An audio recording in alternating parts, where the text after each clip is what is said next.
सलाम, नमस्कार, सत श्री अकाल। जैसे पूरी दुनिया जानती है कि इज़राइल और फ़िलिस्तीन में जंग चालू है और ये जंग कोई अभी की नहीं है। लगभग 70 साल पहले इज़राइल जर्मनी से भागकर पूरी कंट्रियों में अपने लिए जगह मांगने गया था, लेकिन जब सब कंट्री ने उनको नकार दिया तो सिवाय एक कंट्री थी, वो थी फ़िलिस्तीन, जिन्होंने इज़राइल को रोटी कपड़ा मकान दिया और इज़राइल ने वहाँ का नमक खा के वहाँ के अवाम के साथ धोखा गद्दारी किया। ठीक है, आज मैं आपको 3 मिसालें दूंगा। ये 3 मिसालें मैं इसलिए दूंगा क्योंकि यहाँ के हिंदुस्तान के लोग जो है, जो इज़राइल का सपोर्ट कर रहे हैं कई लोग, मैं उनको जवाब देना चाहता हूँ अपने इस वीडियो के माध्यम से। लगभग 70 साल पहले एडोल्फ हिटलर ने इज़राइलियों को बेरहमी से मारा। हम बचपन सुनते हुए आ रहे हैं कि उसने हिटलर था, तानाशाह था, उसने गलत किया, लेकिन आज हम देख रहे हैं कि उन्होंने उसको क्यों मारा। आज जब मैंने तहकीक किया तो मेरे को हिटलर के 2 शब्द सामने आए। जो पहला शब्द था, हिटलर ने कहा था कि मैं कुछ यहूदियों को इसीलिए छोड़ रहा हूँ ताकि दुनिया देख सके कि मैंने उन्हें क्यों मारा था। पहली चीज़। दूसरी चीज़ कि जब मैं कोई चीज़ की जड़ तक जाता हूँ और शनाख्त करता हूँ और तहकीक करता हूँ कि कोई साजिश का पर्दाफाश करता हूँ तो जो एक चेहरा सामने आता है वो रहता है यहूदियों का। यानी यहूदी जो रहते हैं एक साजिशकार रहते हैं, जो जहाँ रहते हैं वहीं का नमक खा के वहीं की गद्दारी करते हैं। ये 2 शब्द हिटलर के थे। हिटलर ने इसीलिए उनको मारा, उनको नरसंहार करा और वहाँ से उनको भगा दिया और कुछ लोगों को छोड़ दिया ताकि दुनिया देख सके कि उन्हें क्यों मारा गया।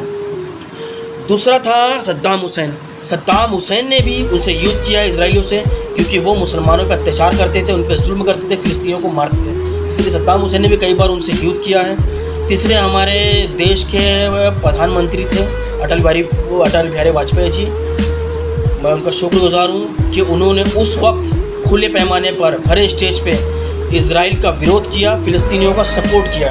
ये भारतीय जनता पार्टी के प्रधानमंत्री थे।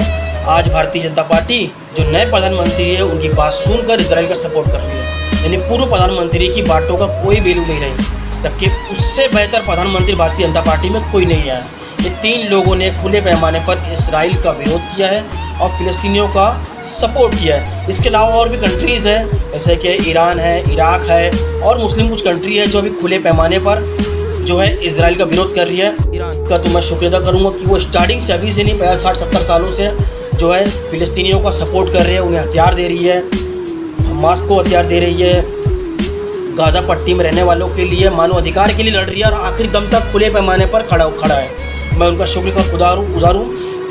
आज जो एक सबसे बड़ा मुद्दा है वो ये है कि हम हिंदुस्तान में रहने वाले लोग हैं, हम इजराइल का कैसे बाइकाट कर सकते हैं। तो हमें वहाँ जाने की इजाज़त नहीं है, वहाँ परमिशन नहीं है, तो हम यहाँ रह के कैसे उनका विरोध कर सकते हैं। तो आयतुल्लाह सिस्तानी, आयतुल्लाह खामनाई साहब ने खुले पैमाने पर फतवा दिया है कि हिंदुस्तान और पूरी दुनिया के मुसलमान जो है इजरायली प्रोडक्ट और इजराइल जैसे कंसल्टेंसी कंपनी, इजराइल को सपोर्ट करने वाली कंपनियों का बाइकाट करिए। ये आयतुल्लाह सिस्तानी, आयतुल्लाह खामनाई साहब का फतवा है और हम उनके फतवों का, उनके शब्दों का तहे दिल से शुक्रिया करते हैं। जो उन्होंने कह दिया हम उनको मानते हैं और हम नहीं, पूरी दुनिया की हुकूमत उनको मानती है। अब उनको बाइकाट क्यों करना चाहिए ये भी सुन लीजिए। इजराइल लगभग 70% चीज़ें पूरी दुनिया में एक्सपोर्ट करता है, मैन्युफैक्चरिंग करता है और हर शोरूम में, हर डिपार्टमेंटल स्टोर में उसका 70% माल उसका है। और आप लोग सोचिए ज़रा, जहन वहाँ तो दौड़ाइए कि अगर मैं डिपार्टमेंटल स्टोर में जाता हूँ और कोई चीज़ वहाँ से ख़रीदता हूँ, अगर मैं 1000 रुपये की चीज़, 500 रुपये की चीज़ ख़रीदता हूँ तो मेरे उस पैसे का क्या हो रहा है? मेरे उस पैसे का वहाँ की गवर्नमेंट दुरुपयोग कर रही है। मेरे पैसे से फ़िलिस्तीन के मासूम बच्चों को शहीद किया जा रहा है, वहाँ हज़ारों लाखों लोगों को गोलियां बरसाई जा रही है, बमबारी की जा रही है, वहाँ के लोगों की ज़मीनें छीनी जा रही है, वहाँ के मकानों में, हॉस्पिटलों में बमबारी की जा रही है। तो मैं कैसे ये प्रोडक्ट खरीदूँ जबकि मैं जानता हूँ कि हमारे पैसे का नरसंहार किया जा रहा है, मानवता और इंसानियत के लिए दुरुपयोग किया जा रहा है, दहशत फैलाया जा रहा है, बमबारी खरीदी जा रही है। तो मैं कैसे उनका प्रोडक्ट खरीदूँ? तो मैं और मेरा संगठन खुले पैमाने पर इजराइल और इजराइल जैसे संगठनों का विरोध करता है और मैं खुले पैमाने पर उन संगठनों का भी विरोध करता हूँ जो हिंदुस्तान में रहकर मानवता और इंसानियत के लिए दुश्मन है, और जो इजराइल का सपोर्ट कर रहे हैं मैं उनका भी विरोध करता हूँ। और मैं हाथ जोड़ के सभी देशवासियों से विनती करता हूँ कि ये कोई मज़हब की लड़ाई नहीं है, ये मानवता इंसानियत की लड़ाई है। कोई भी मज़हब के व्यक्ति अगर रहे तो आप इजराइल का विरोध करिए, क्योंकि इजराइल एक आतंकवादी संगठन है जो यहाँ के संगठन और हर अलग अलग कंट्री के संगठनों को सपोर्ट करता है और उनका दुश्मन है। तो भाइयों और मेरे हाथ जोड़ के विनंती है कि इजरायली प्रोडक्ट का बायकॉट कीजिए। जिस तरह से ब्रिटिश गवर्नमेंट ने हमारे हिंदुस्तान में हुकूमत करी थी, लगभग 150 साल राज करा था, उसके बाद हमारे हिंदुस्तानियों लोगों ने उनका विरोध किया, उनसे जंग लड़ी, उनसे युद्ध करी और हज़ारों लाखों लोग ब्रिटिश से जंग करने में शहीद हुए अपने मानव अधिकार के लिए। कम से कम ये बात को तो याद रख के हम उनसे इजराइल का विरोध कर सकते हैं कि भी हमारी ज़मीन पे जब ब्रिटिश गवर्नमेंट आई थी तो हमने उसका बायकॉट किया था, उनका विरोध किया था।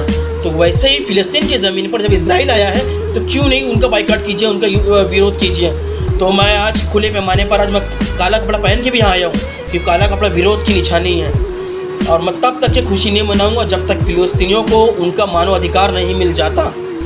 मैं फ़िलिस्तीन भाइयों का शुक्रगुज़ार हूँ और मेरे मौला से, मेरे खुदा से मेरी इल्तिजा है, दुआ है कि जो फ़िलिस्तीन भाई शहीद हो गए, जो बच्चे शहीद हो गए, उनकी शहादत को कबूल फरमाएँ और उनकी जान और माल इज़्ज़त की हिफाजत करें।